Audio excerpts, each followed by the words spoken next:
only real problem with Western psychology. Because it's not even all fully bad. Like, they're pretty accurate with how the brain works, how the thinking process works. So they're accurate with a lot of different things.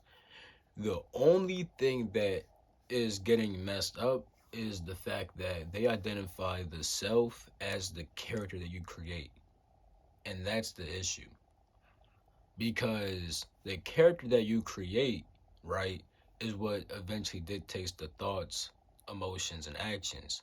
Now, they look at just the thoughts, emotions, and actions because the character, the identity is inherently always the same. That has to be the self and the true self. But as we should all really know for real, that's not the true self. The character is not the true self.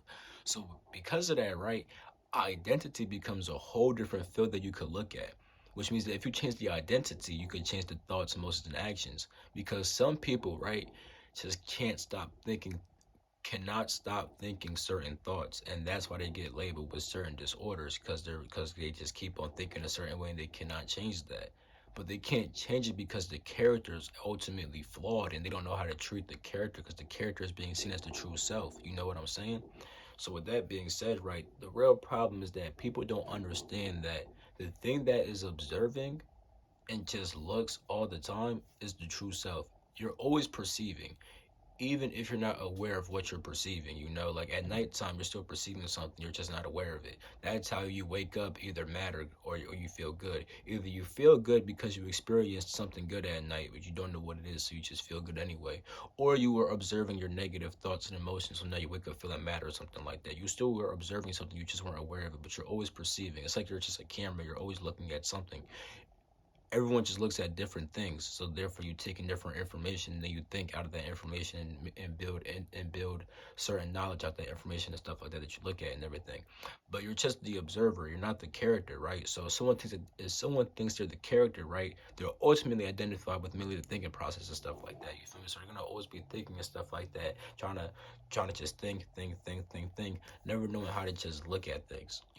So any thoughts that pop up, they're gonna be very attached to the thoughts and stuff like that. They can't just observe and sit back and look at it without the emotional attachment and stuff like that. It's not fully good.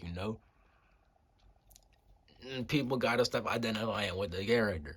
That's the problem. But people can't stop identifying with the character, therefore they get dosed up on pills to change how they think and feel and stuff like that. When they could just stop identifying with the character that thinks and feels that way.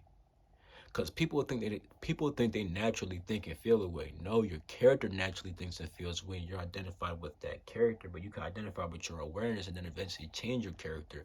Because I'm not saying that you just identify with your awareness and it's all good. New character, bang. No, you're gonna still be kind of used to this old character, right?